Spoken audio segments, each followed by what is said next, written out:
Ja, god kvalitet. Hjärtligt välkommen till den allmänna kommunikationscha. Norge Bohemans. Tack för att ni är så många som är kommen. Det var växt då. Sen fick jag det innan och så. Välkommen. Vi kan nog höra som det här säger musiker utan så fyra framgångar skall bli kvalt.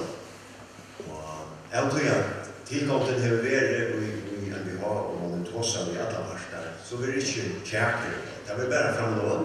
Men så att det var kaffe och så på oss har vi dit. Mer så jag ställer att börja prata. Det är slags så. Har just där. Det var fyra fall. Den första som kommer Marna än så Jensen och jag hon kommer att tossa. Great tillgången och vi har och sen kommer Sonne Paulsen Salafrøyker, og han kommer til å ha dialogfundet som er ved prosessen. Sen kommer Herina Lekle fra Fyrtjøkken Løver. Han og Herina Johansen, Herina og Herina tar bare at han har steg i snarere nå. Han grønker Fyrtjøkken som heter Løver. Og Herina Lekle kommer til å greie for Ørslitt på det her, Løsenskanisten. Og det enda kommer Vargasjøren, Evan Skårheim, som også er styresformer i NDH. Han kommer så at drøye fra Nyttjøsangine, fire det framtidig NDH som tid. Hjertelig velkommen, og som sagt, vi får oss en kaffe sammen. Så det sier til velkommen.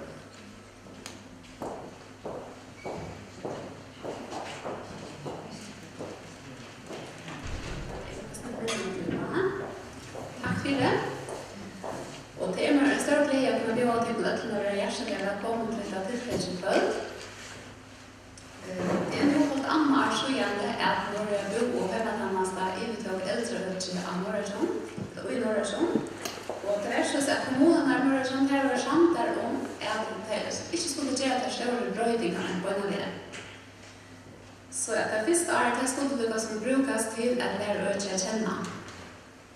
Och det första som det var sagt till historien om, det var att köpa en byggnad för öka. Och det har gått att flera tillgång här var 8 års tillknytning till NPA i känning och nätgång. Och det kanske överhållande och det särskilt och till känning kanske till öppna som tidigt knutet och känning kanske inte. Så jag tog det gör det var som nyttigt över till att huset inte måste byggnader sig. Det sutter här alltså, men så det ser ut här nu.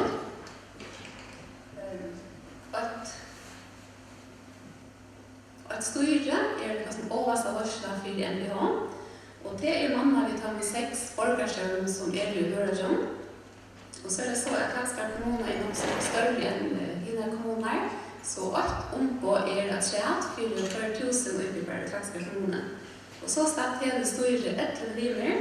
Här borgarstjärnor för Klaxgar kommunen, Evan Skårheim, är styrsformar. Och är så sett att våra böjare för några bohållare någonstans. Kan vi väl säga att tillsammans november i första effektformarna för vi till att fyrröka livtökna. Och så har vi några stabsfunktioner. Det är så att man snackar byggnad, jag vet att det kan spösna, att så snackar man ofta linje och stab. Hver linjen är transporterar RGR, men stabsfunktioner till rådgivande funktioner. Och här är det så att vi har en visitator som visiterar. Det är ju akkurat vänta sig lockon och byrå med en tjänste, så det är alla tjänster omböjliga visiterar här. Så att förlöjtje, brukaren och törver mätter. Och så finns det visitator och en tjänste utmålet det. En av laxen som är staden så är det finns det här funktionerna att bjöda öppna som är 45 år och äldre och en av 4 byrkän till hemmavisande och ta ett talan om borgare som inte kan undan få en tjänst i rocken. Och det är något som är alla att vi då att vi skulle se 24 så det har vi så sett verk som är vanligt. Så nu var det inte hon är sett att vi är fackliga samskipare som var i Hörböld. Och hennes uppgave är med en annan att vara vid att männa tjänsterna i NDH. Hon gör oss era uppgaver, men med en annan att männa tjänster. Och så var det avgjort att Lorsland, för NDH, 4 citations, skulle ha säte leverera i Börjashusen Och det har vi tog ändamål att kunna träcka på att det är resurserna som är i Klagsberg kommun i omsynningen här från undan. Så tog det här också en stabsfunktion. Så har vi två skrivare, två vård i serve av Edgersen från undan. Gunilla Jakobsen, hon tar sig själv av stadsfotografskiften. Och Ruth Laura Johansson, hon tar sig själv av hyrskiften som har vid borgarna gälla. Och det som fyller och mest hände till att köpa omvattning. Så här har vi 5 bokbönder. Vi 4 dödlare, 4 kassar här. Och här är det så sambo i hemmen, här Sjölgivang i dödlare. Och så är det några äppelslistare och sambo i Bögöde. Här är det så att Torit Zachariasen har sett att det är dödlare här från 1 september. Men här känner man en bra idé för att man kan höra sötnen. Och så är det andra röktarhöjme. Här är det Asa Hemsson som är dödlare. Och höjme vanna är det Merrihansen. Så här har vi då några tillgång till de som är höjmabipande, några deltillgång. Det är mellan deltallade boatre, 4 de som har finnit demenssjukpsykiatri. Och så är det också ett åpent deltallade Söljan. Här Annika Voxel är dödlare att höjmen bakom deltallade. Så har hon också en uppgave att stola under de självbåtna arbeten. Så det är också en terapiönt. Här är Hedvig Matras, dödlare om fysioterapeuter. Och i terapiöntene här slarvas ergoterapeuter och fysioterapeuter. Och huvudsuppgaven hon är att stola äldre borgare och att varvårda som en yrkesförlägga. Och så är det också Heimathannesson. Och här är Per Johansen, dödlare. Huvudsuppgaven till Heimathannesson är att sköta sjukrarökt och heimajobb till de som är heimabryggande. Och i Heimathannesson här slarvas sjukröktarfrökar, hälsoröktare och hälsovårdare. Så igen äldreökje. Vi har lagt ut och kronor. Så har vi också varit arbetat vid att lägga en attland 4 bussar fram till översynen till några behov med hennes och läggas rättes. Och vi tar löfte på att det som går att till att läggas attland rättes och görs det också grundläggande och omfattande arbete. Och det här med landa i dialogfonden. Här vi tar 4 fonder. Sone Paulsen som känner sig för att han ska uppfylla tar en dialogfonden. Det var en fonder vi brukare. Det är alltså det som vi får stående och det som vi får höjma. Och så är det en bölker vi överande, en bölker vi stärskölden och en bölker vi fagfolken som vi samstarvar vid. Och man kan se att allt det dialog, eller det arbete som kommer på sjur dialogfonden, det är plötsligt också grundare för omfattande nödsinstanning som vi gör. Här i Öststärskölden är spurt under nödsinne och alla brukare som kommer svära för sig och en överande för kvällbrukare. Så här är det mellan 400 och 500 folk som har haft över till att se som en hoxan om torra nödsinne. Vi verande tjänste och kväll vi tejhalta vi skulle färda. Och tar många handlom som Jan säger över lovårslägfyra i Herra Johansson och Herra Rekve. Och Herra Rekve som ska pröva att vi. Och aftarna att tillfället kommer från dialogfonden och från spårarkänning och nödsinstanserna så har vi så österlig runt Herra Rekve och Hedden Skårlöv och det. Och det som snackade särskilt så är det så österlig det som tid. Och utifrån tog är så utarbetat en strategi som styr hela samtidigt. Och till henne som tid så är det på en del i det. Och jag ser fel om det arbete som görs och jag gärna vill ta över till en av att tacka styrning för att det har varit så stor välvild för att bättre och lösningar för att veta äldre som kunna veta äldre borgare som är bättre tjänst. Tack för det.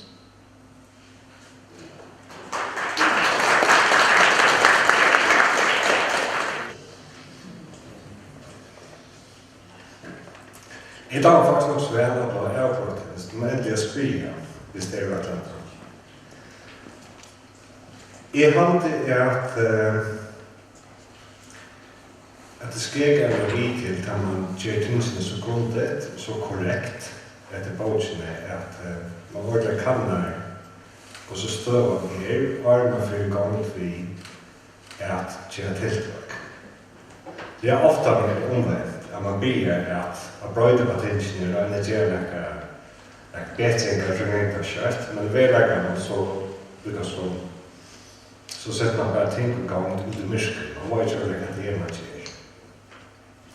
Jeg var vi i hest 2015 til disse 4 dialogpunkter som Marna nevnte. Hver vi har et iverskipet snakket om hvordan vi støver med versen og hva det bruk for det. På en måte skal man kanskje ha det akkurat som det eller hva skal man brøyde hvis man skal brøydes, så fremvis. Og da man gjør sånne intervjukallinger, så får man ordentlig iverskipet inntrykk av hvordan støver det. Lover at avferdingen gjør noen spornæringskanning som en større kanning. Det er flere folk svære, men det er løsende bonde hva det svære på. Og i sånn intervjukanning som dialogfunder, hver det sitter et eller annet sted med 8 og 12 folk noen år, så snakker man nesten fast, som det som man snakker det som folk hadde viktig. Og høvus nye støvan at man fyrer tullika dialogfunder at støvan av eldre versjoner som helt ok. Altså, det er ikke noe som drar ikke på alt, det er ikke som haster som man skal skunta seg at gjøre noe med. Så det som jeg sier i Røyver at det er ikke akkurat at man har lyst til å lukke finne det hva er det rette at gjøre og hva er det for ikke.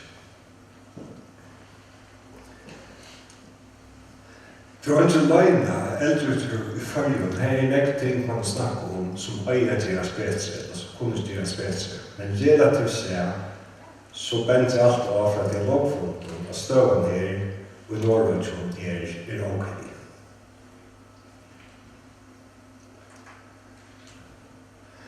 Og tog har det hodtid, og det har man så gjørst, jeg bruker tog på at kjøkken hokse en grundig strategi. Og som også om hva skal man gjøre og hva er det for ikke. Og det er som resten av kvalden kommer hand om. Men alt var ikke dette feilet, og det er at det er nok så skrek og sånn at til noen store tiltak som skulle gjøres for å sitte fremtiden hos norsk. Det kommer hendene. Det blir flere eldre, det kommer annerledes krøv, man skal huske om samfunnsøkonomi, og maten man arbeider med versjonen. Her er det ikke mulig med det som ikke var før. Men i mye, man spekler finner det hvordan man gjør det rett, så kom frem hos dialogfronten, det er riktig ting man kan gjøre her og nå. Sånn som arbeider vi samskifte, arbeider vi en løsende fleksiblere skipa og så fremdeles. Alt ikke bare at man bor hjemme, og så på et eller annet tidspunkt får man ha et leie. At man har omletting, man har fleksibel omletting, og ikke skal det tjeneste man får. Vi snakker om vi eldre, vi snakker om vi ervarende, vi snakker om vi til professionelle som arbeider i sektoren, og vi snakker om vi folk som av stående som har vi økter å gjøre. Og det var jævlig imiske opplevelser av hvordan støven vi og eldrelsen. Og ikke helt at det var noen krise eller såleis, men det var imiske vurderinger av støven. Og det beste bøyen på en reier og gjør alt at likle året hvis det skal gjøres bedre i fleksibiliteter. At tøveren skipen som nærmere mer fleksibel. Og det gjelder jo i ødelen. Og spørre hvordan det inne i åren pleier, hvordan det i heimatjeneste. Hvordan man kan skru opp og nye og gjøre om at det tjenesten er ferdig, og så fremdeles.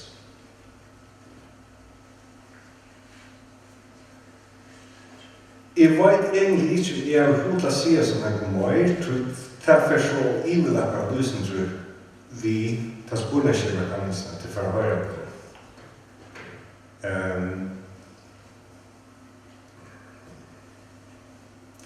Kanskje det sørste skal være at man bestämt man också rörande. När man snackar vid folk så får man ordentligt att förnämmelse av hur ser det att vara kunder.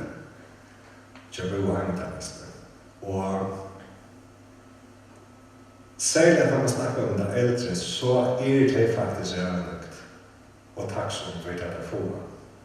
Så när man snackar om det överlagt under professionell så har det faktiskt högre krav eller standarder till för det händer att det ska till. Så hade jag ösning att ett annat steg åkare uppgåva att se till sig krav. Alltså man kan inte bara färg in spel, stå nöjt vi så som du är. Så ser jag fast mot det. Det är ju tacksamt. Men ett annat steg det uppgåvan till och man finner det hur skapar man ordentliga karmar omkring havresetarven i Norrröjsen. Jag vet inte om det är spurningar till att det är. Jag vill se marghaldighet och därför är det alltså så givna av det här som Laura kan förklara mig om vi vill ha just en spurningskälla. Okej?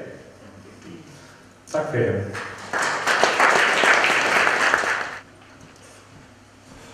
Tusen Frida. Jag glädde mig otroligt till att komma i det. Grundläggande glädde mig snägt är att vi börjar med processerna det var i fjör, vi har arbetat ner rätt intensivt och jag ångade korsnägg kilometer med bil i min liv som nu är till perioderna. Och jag ångade helt så underliga glad för jag har ju faktiskt lite nummer 1 efter det så jag har kommit hjärsta till att man har varit så mycket norr.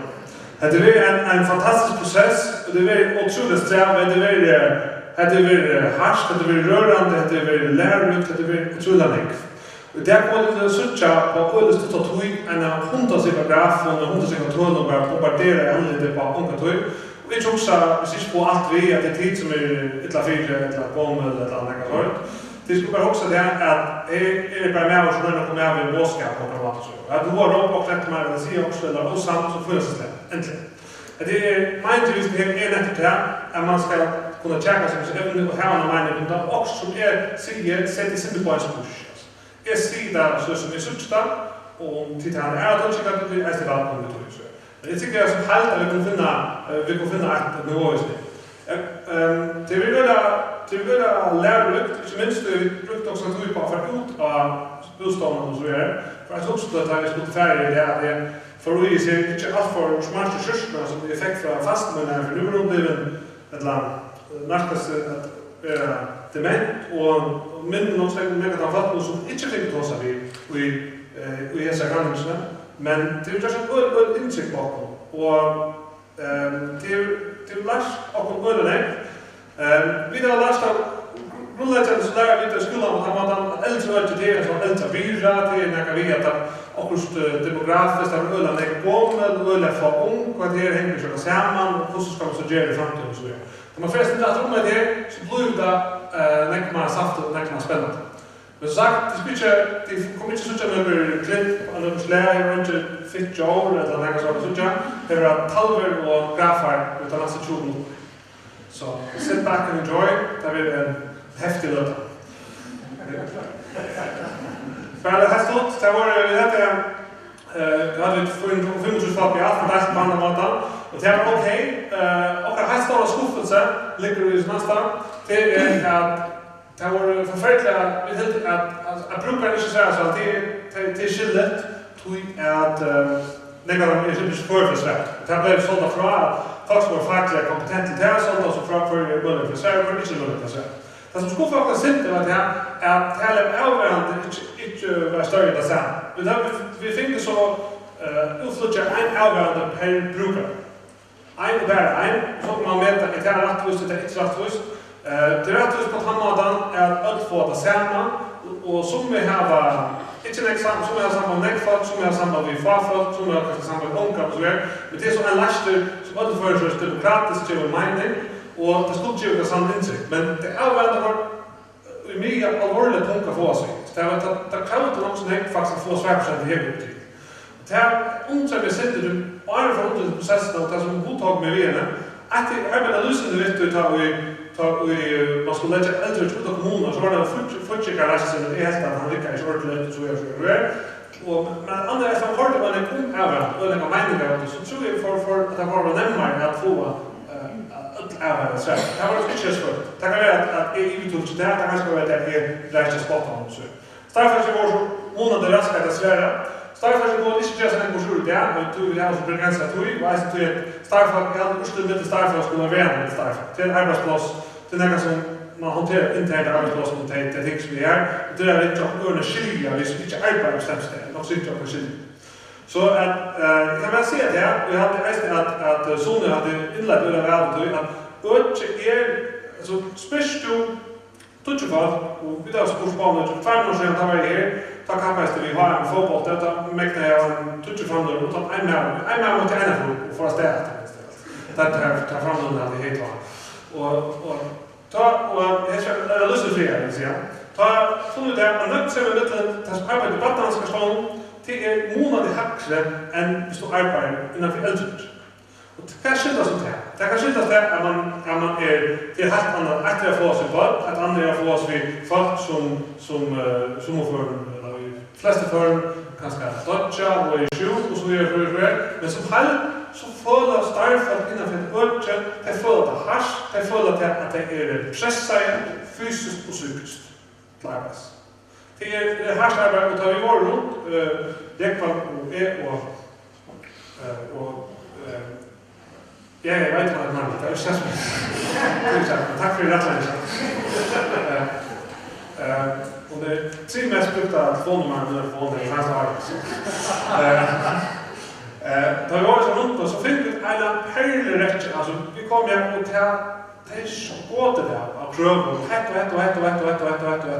och det var som då det var öliga bakt som för kanske inte så nära och sånt kommer kanske vara rädd för situationer och så men det var tydligt att det var nog starkt som fallet att det var lätt så gärna att några här liksom ordentligt ser sig för time och tar arbetsplatser och tar det så ska inte jag så starkt på det men det så intressant detaljer är det att ju äldre du är som är mer så är det svårt ju yngre är det ju mindre sannolikt att det är svårt det ser inte ut men tackar vi så.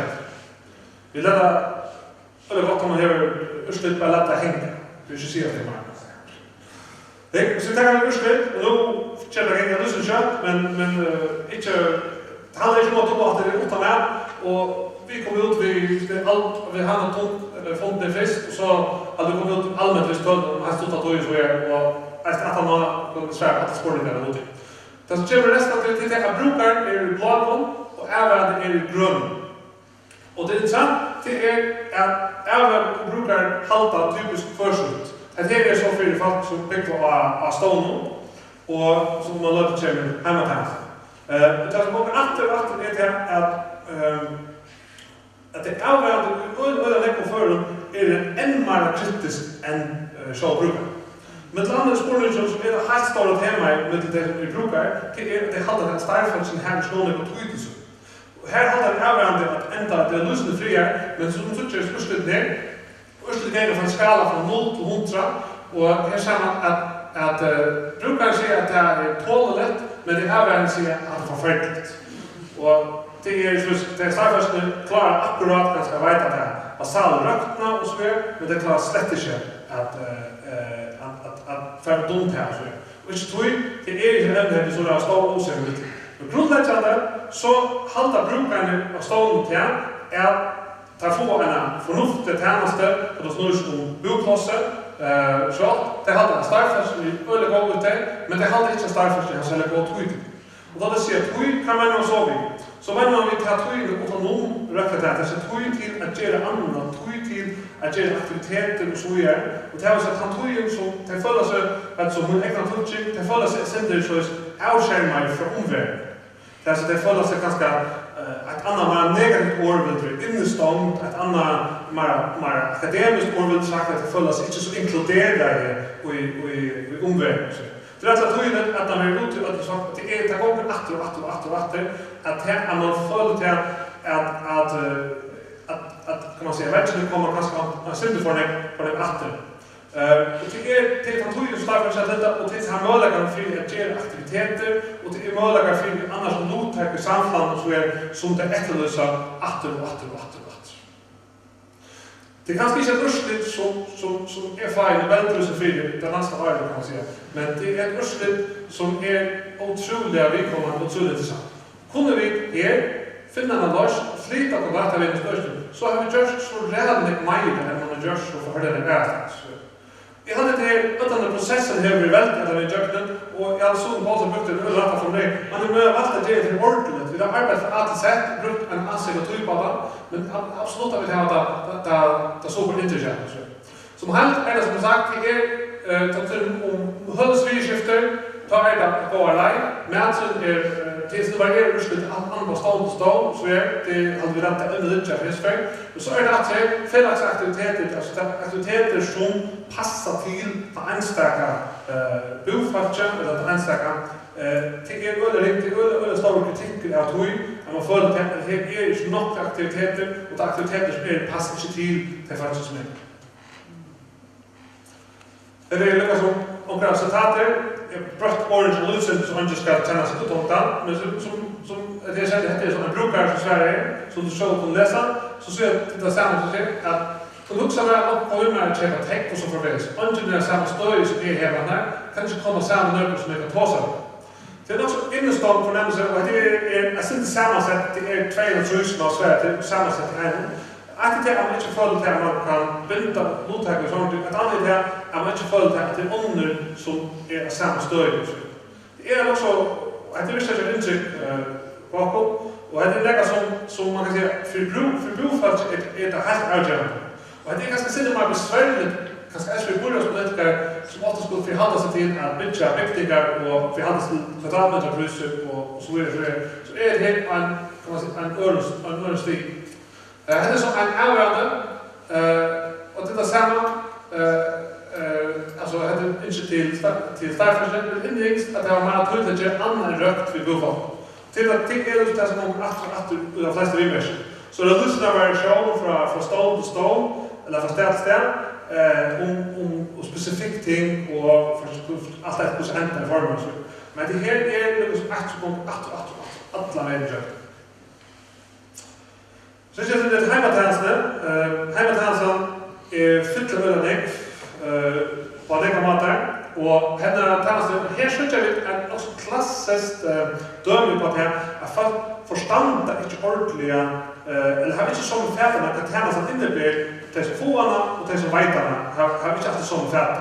Så äldre ögon hade så men jag har äldre ögon mest att det är att vi röda det och vara konstruktiv och mötas och ha dialogpunkter och jag kan det där så är det är som är bruk för att se att äldre bruk säger vajtingen är hämtad det som dumhetta är inte passar vajtingen.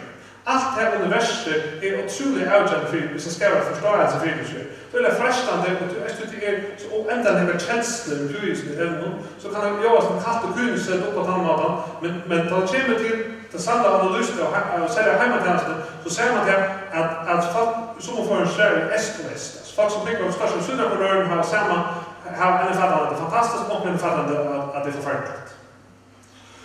Så där kan det bli alldeles slut att se Sverige till brukaren blå och även gröna så är brukaren uppmärksamma löpte vid personlig hjälp som helst men det avgörande är några väl utanför Sverige. Så ställer det här praktiska hjälpna här ser brukaren att uppmärksamma skala från 0 till 100 så är faktiskt tjockna vid det väl så högt men det avgörande säger att fattligt då att det kunde vara så förfärligt bättre. Så det och ändå nämnt mer standard som utanför standard och hittar det grafen och metoden mot faktiskt uppleva det helt lagt så är det som ganska kan är vad på det. Att det är ett mån mittlär men tamån hade vi kunnat förklara sig det kommer inte scenarier att tamån man låter lätt. Det tar en flight run att det är grönt för även blått för brukare. Så är det på så är det allt folk som får tjänst från hemmatjänsten så säger det som oftast samma hemhjälparen som golden som är det är det som det helt inte variation är inte något som man glömmer för så här så säger det jag på tjänsten med lugnt gå samman på hemhjälpare eller sugarrätter är jag syns det att det är mån mitteln avvärande och brukar är våldsamt stor. Nog så sant. Sant till det chatter som signerar till Östersjö. Det är ju att folk har det som halt folk som hemma att göra ett arbete att det menar det väl att det gör att det äger och det vinner det tossa vi så är en avsvarande show men som halt är det så att det är en hög score och så där. Men så att det får se vi tog in att se. Och här är det sällan det avgörande. Det avgörande är så som man låter det avgörande för att det betala plus. Det betalar plusen. Det som det och lägger ut det är något som kommunen eller NBH för att säga kommuner borde kanske större bolag då men så brukar är inte så kritiskt tror jag. Jag vet inte. Det samma här för något helt hemma att han borde haft bruk för arbete till sig att det snurrar sig om vändningar fysioterapi och så framvägs att inte förbättring och det som så för barn så det som jag kommer att det är avancerat det att det här ställer ammonar tog är har stod att hemmatjänsten borde större mån till sig av sig än att vi som avans skulle ta sig av det själv. Och kommer jag från lite att han låter så. Men så finns det som brukar det ju det är vändning och så är det personlig samvär omsorgen. Man ska klä till en för sig, det lät lite för och så är det nästan vi att kunna upptäcka och få skol mer och ta aktiviteter som är ute i samhället. Och det här vi är en helt stor ämne och eller äldre som kanske är helt också passande fokusera på det att det var också avvärdes det och så därför det är att det är kvätska kommuner göra kvätskode avvärdes göra för uppgångar för hur så passar det sen. Det är svårt att finna lite på 20 minuter i kvällen vet väl men det kan också pågå att det görs seriöst arbete för att skissa det sig upp hur stor den mån är ofta hur hur ska det färta ner. Så det är några av det är en brukare innanför hemmataftan så det att bäst är äldre bygg var hemma som långst men tar man hemma på största månad är det allt samtidigt. Att på vad det här som är mycket att spår hur så länge ska det här affär ska det vara allt samtidigt ska man följa och så vad ska det vara fast ska det inte vara så där kan man matcha hur så länge ska det som tjänas in i land. Det är en diskussion som är sig förfärlig men är en diskussion som så här man sagt att fast som är alla fattarna så det är perfekt och som är alla fattarna att det borde vara så förfärligt mer i samma pack. Så här är absolut högre att man får en framför alignment istället. Sen är det så en avvärmare som säger att flera aktiviteter här brukar vi planläggningsland och vi i fyra regioner.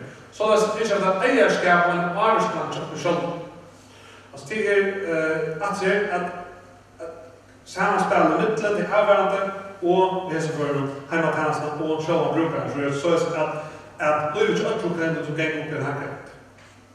Det är så att efter äldre som halt så är det så att det är en liten paradox att spyrst du äldre folk som bei hesa kan det inte stå eller hemma så långt så är det inte att största undantag inte att vara hemma så långt. Allt här fattar jag att det här hemma så långt är det flest. Så är det ett undantag men nektar inte extra part ice öron luften kan det samma där inte är hemma så långt så här. Och det som så här är det att det är shotton till göra massiva utöver innanför öppet så helt man måste att det är möjligt att komma stå och det absolut förväntar och man helt att äldre som helt ligger en stöj som är så där någorlunda. Det är nog mest att skala helt på rentjäs så det är också så kräver det alltså måste så det. Så att vi då att tolka det. Så det är det är förfärligt sant. Det ser det kan helt att komma på sen 2 år och också med möjlighet att äldre har knowledge of how we are rökt vid till omsorg. Så är det faktiskt så att också sant det kan titta innan han för ett halvvatten med brukar överda starfolk som helt att det här för största parten like för att han bara hade att liksom det blir väl. Så objektivt sett är det inte så väl men det går bland det gott men vi tror pastor som ett starfolk här finner man faktiskt största parten av han som håller till att vi skjuter faktiskt i väster. Starfast full istället till det fulla att ödja sålas större mån är verkar ödja spekla man säger lackar i fer eller kanske man mynda på. Det är också intressant så det är komplext eller sammansatt. Det här är för några helt första där. Så att spår det kan lite byggt för att det är äldre om du stora mån blir självhjälpen så är det där att de flesta vill bygga i det äkta bostäder men när startfart ser att det blir flott i mindre mer praktiska bostäder. Så det är förfärligt. Så ständ här hur som det byggt för att det är äldre om du mindre mån blir självhjälpen så exploderar det så att de startar som löpte så vet det månade färre ökade bostäder och att de avvärande vill ännu färre ökade bostäder. Men det är för intressant det är att flott i ett omkvarve som är tillknutet till hemmatannas. Så det är inte att det är ganska alltid lätt att skilja kvar det är i ärskorna för det är ju så kastat som att hemmatannas eller vad det är. Men det är inte att det är något som folk inser och det är något som har en positiv image och det är något som det finns en utvecklingsmöjlighet. Spåret är bara balansen i mitten de törven som avvärande och de törven till brukar. Så sitter jag efter, så ser jag hur jag tar mig vikten av att praktiska eller personliga jag på ett tjänste. Så ser jag det att en öllestor part av timer som är kan man säga timer som är innanför hemmatjänsten där är avvärande för hemmatjänsten halta sig bruk eller lägga på ut så det brukar mer än 8 timmar i veckan och färdas nu vidare så färdas nu vidare så tycker jag att det är något slags arbetsmarknad det är att en person som arbetar har att känna sig nöjda för ny arbetstid och en omkring känner sig nöjda med lite sjukan och så vidare. Balansen mellan uppgången till avvärande uppgången där kanske man vet en behållande för så är absolut ett ämne som kräver en diskussion. Lucas Soch poppar jag när jag talar om på sprinttoy så att som jag hade a synte fisk skulle man prata det är att det spisch det avvärande så ofta det richer fast det bostad så ser det så ofta speciellt avvärande så det passar bra. Det richer next minute. Möjligt passar man möjligt vinna möjligt också. Men så jag att det är 100 stycken tänk på otroligt sånt toy men det hade intressant med det var det där det var lite tigande att det är att det är spännande och något återstår. Tack. Så vi ser det att det är mer halt att studera av tillgång alla vid Jökslund och det studier som sitter till går på hela tjänsten är väldigt spänt på att kommer ju till här som man kan då öka i barnet där och nu kan jag säga att det skulle ge vad det var framåt. Det är kraftigt att det är starkare som arbetar inom äldrevård och avvärande och lojare och andra som har haft det på två. Det var inte ofta att jag släpper barn här nu och vad med. Vi har gjort brödningar men vi hilde till att rätta sig lossen är ju att vi först kallar och checkar och provar är det för insätta för atrum och så tar vi färre atrum så är det så rätt så görligt. Så står ju vi välja spänta sig tillgången och jag är glad för att vi nu kom ner till och att vi nu kunde verkligen se att det kanske är mycket eller äldre och i allt det här grundläggande som skapat hur görs det att vi har skapat det bästa förutsättningar för att göra det rätt i atrum. Det som sitter i styrelsen och för Norrby och Hemmatanset till 5 unga omframgångar 5 unga omframgångar själva som sitter för klassrummet. Det är Elva Tretskär, sitter i Hansen, Ersfrøy Sørensen, Gunvar Kjente og Eisner Poulsen. Og Hilde Borgersjø som sitter i styrelsen til Hans-Jakob Kasper og Katrin Ness, Amalia Framstove, Mikael Søvleg og Martin Gerle. Til de som i styrelsen og som oppå det ymske kommunene i samstarv. Så får vi finne det her. Det som heter her grundläggande som väg tar jag bort Arne så var det först när folk ska ta fram det här det var 4 imager i 4 images backar fatje här som man lägger oss lundar runt i bojar arbete Så får man till sig här, Løgtingskandidater som här har vist fram här nu. Och tar tävla ut så för ut till att startfältet att föreslående till att höja det viverkarna så kommer jag att säga passar detta nu som det säger här. Och för att det blir 48 som det säger, hur svär det som det svär. Och tema här säger man säger att det redan närmare är hårt åter och åter. Vad är det för avgångar i dagen som är skrev.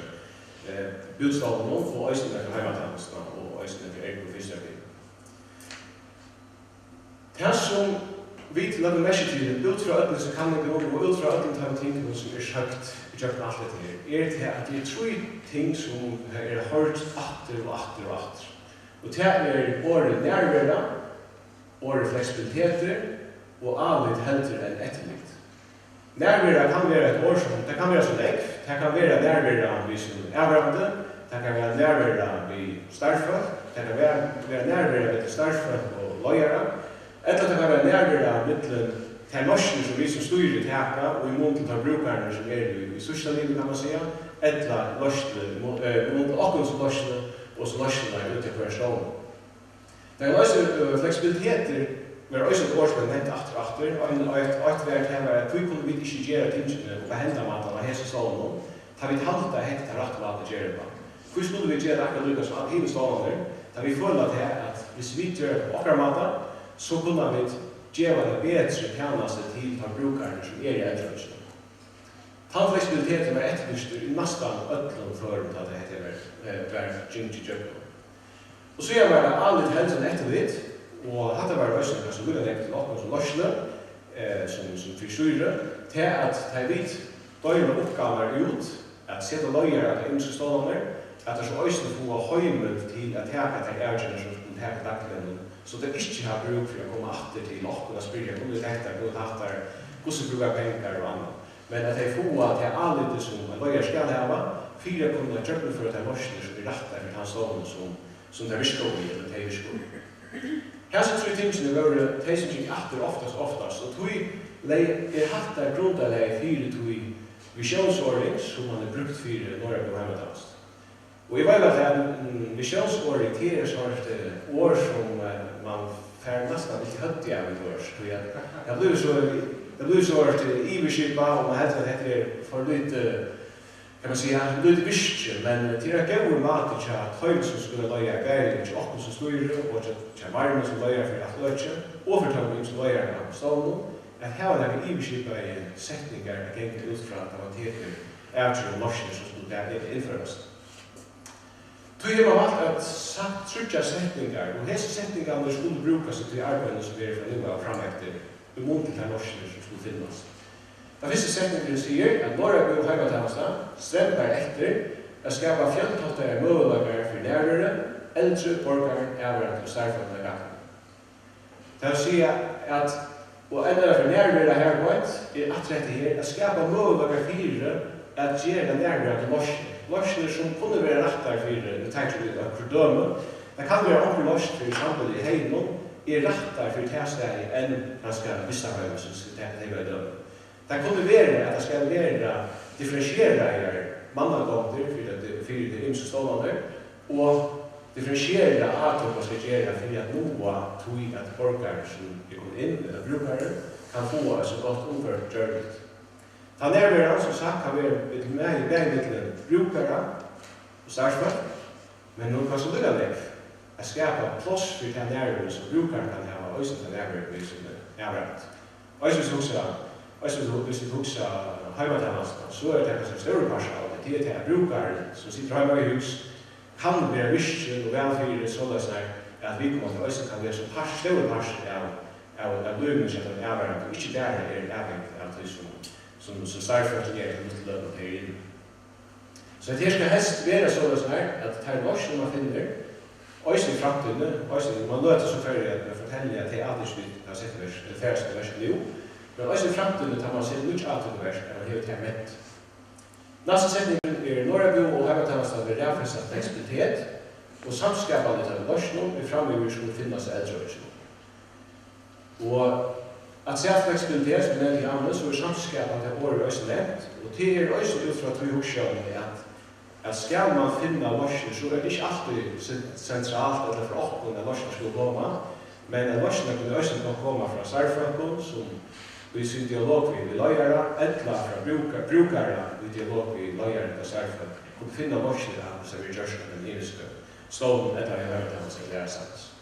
Så begge til at man skaper muligheter for samskapet, og skaper fleksible løsner, og jeg vil gjøre det for et veldig bedre eldre løsner fremtid. Det sørste, det 4-treten, 4 hesten overfor, et uvedkjent øke som grunnet av litt, høyfaglig støye og viring. Og her leier mest til, vi har brukt her nærmere ferier til å forklare dette, det var også omtrang i øyeblikk. Det var at vi var ute i øyne stålen nå, og vi minnes ikke hvor det var som sier det, eller hver det var, men det sier øyne startfakt til at før var det så snart, at hvis du ikke kunne til arbeid nærmere så kunne det alltid brukes av flaggers. Og vi må starte med å si så at det så at hvis ikke kunne brukes nærmere så må det alltid få arbeid av eldre. Det fikk vi litt mer hukse. Det det som hvordan det vi hukser selv om ektes her, og hvordan det at vi også som samfunnet hukser om dette her øk, altså begge som politikere, allmänt eller bøyerspolitikere, hvordan hukser vi, og tog var dette være en god forskjell for tog maten vi gjør frem etter, at vi gjør 4 generasjoner, at øk er hovedkjente, at det er høytfaglig støye, og at det er viring og et øk. Begge som er startfagt, løyer, eller brukare og annet. Og det må vi også avsamle at da vi setter en usikker løgnet igjen, så det ikke så jævlig lenger usikker. Og det ganske også en passion at det ikke er en uvedkjent til ferdig. Så han tar også passion. Så det til Andersen som styrer hever samtidig at gjørs og setter til kors fra nå av fremetter. Det første som man har sagt til at det skulle være døldeløyer her, fullt til at hver stående av eldrøysen. Det kan for sånne folk ha det vært sin underlitt, til at stående er i mye støtt. Omkring har 8 boffolk, 16, kanskje oppe mer. Men det som man har kommet frem til at hvis man skal kunne gjøre til fleksibiliteten, til nærværende, ved dagligdelen, så løyerfunksjonen en viktig brikker for å kunne løse til oppgaver som stående. Det sånn at det løsene, nå Sol Poulsen, han sjallerfrøyken, og det parster som arbeider løsene. Et annet som man løsene ser løsene til nemlig at vi tar startførst eldre som til ser så at de suttja for fall for en dag, kanskje nekfolk som dodja, og nekfolk som får sjuke og får vare sjuke. Og tog til at oppgaven til løyeren ikke bare at det er oppgaver ut, men også at lusta etter og være noe som besvaringspersoner er imot til det at kanskje avlese nærmere frustrasjonen som kanskje er daglig. Og tog her som personer, en viktig personer som også er startfleksjoner i større om suttja tøttningen er. En annen som vi har samtidig til at vi gjør en oppnormering av ødlån stående, og jeg synes det er imiske oppnormeringer for hva stående ser, men vi har ikke valgt å sagt akkurat hvordan det oppnormeringene skulle fære jøkken, tror at hvis vi skulle trykke på at jeg som styrer at vi skulle ha fleksible løsner og nærværende løsner, og alle dette løsner som gjør det, så man tenker oss til hvordan oppnormering skal gjøres. Det vi at sette oss mer inn, eller skulle vi bruke sin moratorium på startfakere, eller skulle vi bruke sin moratorium på hjelperanko, eller skulle vi bruke noe ting på penger på noe annet. Så det mulighet til å stige at det her skal gjøre det rettest. Men under alle omstående har jeg hatt å gjøre det her, men også eldre som færre enn det bedre nærmere har man gjør det norsk som gjøres. Og så gjerne så det sørste mot nærmere, så startfakt til aktivering. Og det var et av de tingene som ble gjort atter og atter av, og som jeg også selv ble også avhåverst. Det var at flest alle løyer, startfakt, og avhverandre øysene, som vi kan snakke vi brukere, ikke øysene få andre folk enn vi parser eldre øysene. Og tog færre å se det 2 startfag som får arbeide halva tog, som kanskje er pedagoger, kanskje er det også andre øyne, så går vi in och skapa aktivering av en enskild bostad eller skapa aktivitet. Det kan vara också olagligt eller sluttligt och sport, läsa eller också annat. Men att hälsa i startfärsen och arbeta hålla till past kommer det vid till att skapa aktivitet av de enskilda bostaden så där. Ett av färre utvifatten och tarfatten som har tarvat det. Tär man vill ha två starka hälsan och 8 fotgärsar är fyra att kunna skapa en samskapning av en lösning som man finner för att finna fram till hos den rätta sig ger. Så att det är en slags experimentering, det heter en avlasta till starkfärsen i dagen och till öre ger till att hej starkfärsen ösefärre att kunna bruka att hos samma tarfatten som kanske ligger för ligger in i en slå som inte kunde passa av aktiviteten som Jesus ska. Allt går emot till flexibilitet. Flexibel tjänstetilbud som stolar under borgare kan göra hemma som långs. Här vi har inte valt att hävda att det sätter inte hemma som långs som passar strategierna, men till en naturlig pass är allt som ligger 18 vid sidan. Då har vi valt att upprätta skjutarröntgenfröing till en vägkännande lottarvakt. Jag hade fått mer lycka till så bra i huset från att vi skjutarröntgenfröing som blir vägkännande lottarvakt. Ja, det är. Ja, det är så att det är så har skjutarröntgenfröing där vi har man nästan tillkallade vakt om lottna att den här kvällvax så att tillkallade vakt visst är också skäligt så är det så att stånan ut där kunna ringa till skjutarröntgenfröing. Men vi tar färdigt för första att folk är uttryck som är hemma. Och det jag har bruk för ganska långt man kan hitta in till dig. Och då är att vi affärer för att vi att det är tillkallad vakt till att det är världskännande något av vakt. Och det ska så vara att visitera till på. Så det är att han som är väkter att det var gagn av att en hemmasjukvärtefruker hickar in ska det här tandvården. Så det är för att hjälpa faktiskt till att det har trycklägga hemma och östen till att bättre om sådana. Och kan du lägga omlattningar till på i hösten, flexibel omlattningar till på? Ja, här är det så att vi aktlar att färra från att här var 4 plus omlattning som vi har nu till ganska att här var öntena, vi tar själv inte stöd på det ska vara. Men här var öna önt här som man kan häva ganska upp till det dubbelta av folk till omlattning. Skilt att han hårt att hvis vi nog saknar att det är 8 kommer och nämner bara till kvar folk kan komma till omlattning. Så kan det vara att onkel har bruk för inte att man omlattning tror jag 4 veckor som det är det, men kanske det är ett kväll eller ett veckskifte eller en Friday och så kan han som kommer som till omlattning som nummer 2 komma in till en annan som är omlattning från en undan. Så är det vi färre från att här var några avmarska plås kvar vi talar en flera veckor till vara flexibel till på. Och så för att handla och dra i visionerna som det är. Ja. Ett annat som vill också vilja upprätta i hälsa vi är som är uppgraderingar är med fysioterapierna till en östra stora parser till Heimatalensna och östra ut i bostaden för att kunna göra folk med mycket långre. Och här är att man sätta att ha folk att säga så att man färd folk att bli starkare, färd att bli friskare och kunna vara hemma så långt journeyt östra efter en inch. Ett annat som östra är till att man ser att man gör jottan till smärna och jottan till äldrerejer. Och där är det så att alla fram väl nu som kommer så är det så att äldrerej blir ett äldrerej för att norrajar. Och forskningen för att det ska vara välfungerande bergsmärna äldrerej är till att det är syntrapengar och töker. Här ser här ger det ett rätt större roll på i arbetet och så att det 4 något större roll på arbetet. Och då är det en pass att kunna vara inte ändliga pengar, alltså inte i tujmannen, men att kunna ge resurser till att det här är ett budget som ger till att det är spännande att sätta fokus på. Och varsågod, det kommer man grävt. Varsågod. Ja, varsågod. Och så är det stor dröjning. Här har vi ett hårst läckvitt om hälsoansvaret brukaren om att vi vill ha nya skipan.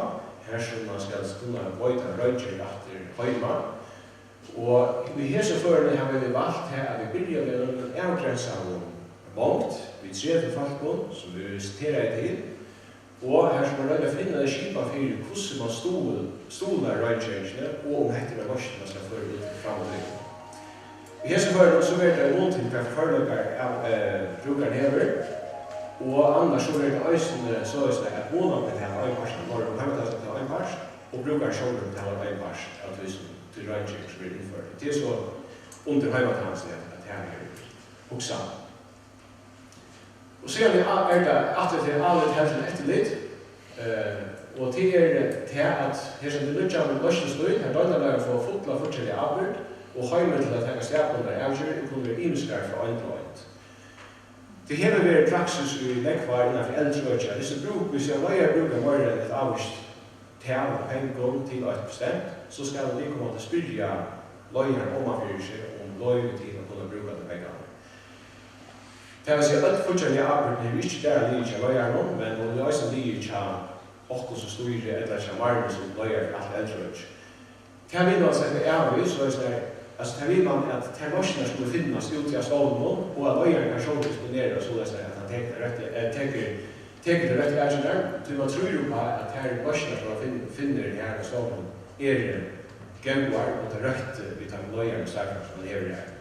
Så är det helt åkar uppgava som styrer, inte efter här har vi den bättre stålen, det är livet, eller här har det värre stålen, det är livet. Gärna stålen till att man ska gärna innanför hjortarna, eller gärna inte. Heldre enn hjortarna, eller heldre enn ikke. At kunne skapa tannfleksibiliteten, øyre gira til at man kan forsøkja nutja lorsjer innenfor det huske stående. Og så er det refleksningar, og en parser som Øystein er nevnt her i Janne, vi hadde Sonde nevnt Øystein Sudar framløve, det er kunning, og det er en attervendende avgjøring til at det er ikke samskiftet og bæger fra okkone av og nyretter, og Øystein vita vid som åker inn i Jan Øystein. Vi vita heller ikke alt, og tar vi brukar kjemper av stål, så vet man ikke hva for tjener som kan forvatta av stålen. Tog er ferdig å se det nok så lenge innenfor at det gjør møyre kunninger til fær, så at vi kommer inn og etter høymen til Norge på Heimathavnstød, så først du er faldere som sier at dette her er det tjener som kan forvatta, dette er det tjener som støy som kan forvatta med stålen, og dette er det som du kanskje sitter til prøve tid, kan man si. Og så er det at få heimasøyer og få andre ting, så at den kunningen blir nekk røyere enn eldrøyre enn det som er det. En annen vei til heimatannastan, det vet ikke, det er flere folk som vi ikke heimatannastan, der er det oppe i Klinkelbjerre. Her er alle man at få flott til, og det er man snakker om faktisk sitt lunsje, så det er at man ferdig med bare nutighetsskapte høler, og som også i høler gjør det, så det var en enda mann til det virke som heimatannastan er. Her er en mangel på virkelig høler til heimatannastan skal være skånt. Så man har også sagt at heimatannastan at man skal fære fra, og det er det så at heimahjelpen fære fra det er maten ut til alle heimene, det er etter 20 etter, så fære det ut til heimene. Nå skal man lytte skipa så at det ikke er startførsene heimahjelpen som fære ut, men at det er ånder som får køyre med ut, så er heimahjelpen kunne være øystemarken nærmere at det er det jeg at her øysten kunne kanskje ikke være frustreret av at det skulle lykke køyre etter med ut, køyre utanfor. Så jeg var løysen til oppgaven fra, så det er ånder som køyre med ut, eller skipa for det, og så heimahjelpen kunne være bare nærmere. Og så har man sagt her i Veit at begge startførerretten skal økjast, at man skal faktisk sette deg bare biler inn mot heimahjelpene, som også koster rundt fra Benglund, og at man skal skipa boendene således at det nekker skjellige boender fri nekker skjellige tørger. Og her er det vært flere immeskjønner man snakker om til rett, at alle de som har demens skulle være sammen, eller at de ikke skulle være sammen, vil ikke gjøre rønt, her som man gjør særlig plass for demens, således at startførsene er bedre til det, og således at de folk som vil gjøre omstød til det, og at de som er velfyrre, øyne kunne være sinne for seg selv, så at de øyne kunne få virkelig. Og det sier vi på at dette er en mat vi skulle prøve, for vi ikke klarer å lytte bøker samlas, så det blir virkelig for de som har demens, og virkelig for de som annars av øren av andre forløpes. Og så det den sørste, at det er fjellbrøttere bostier tilbud og nybygging. Og her har man en historie som samtidig av man i 1800 skal for å gjøre et nytt botilbud. Helt til det som tar i det, og plutselig akkurat det som ser ut. Det kan man kunne ikke si enn til at det som er rød å finne til her for noe er fremvekt, det skal være uiboer, sammen med en røkterhøyme, eller det skal være atret samfunnet som vi kjenner til det, eller det skal være helt tryggen. Det vil jeg gjøre bruke hese tiden fram, og ikke det som sier til Marcha, for å finne frem til det rette norskene. Så det her til oppdragleggene der, og det rymlige større oppdragleggene sammenlagt, for alt eldrøyde et halvt år, så betyder det at tjenesten hakker vi 4 millioner, vi altså 4 millioner til et halvt år, og hvis vi skulle sette det opp i måte at landet er i størst eldrøyde, så det betyder at landet skulle hakke 8 eldrøyde i 4 millioner. Og så kan vi spørre seg om hei til å bli gjørst. Det har ikke vært fri.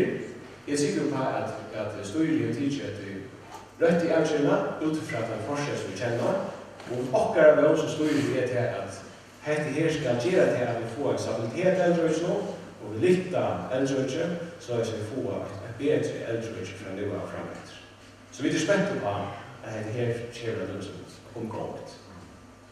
Takk for det.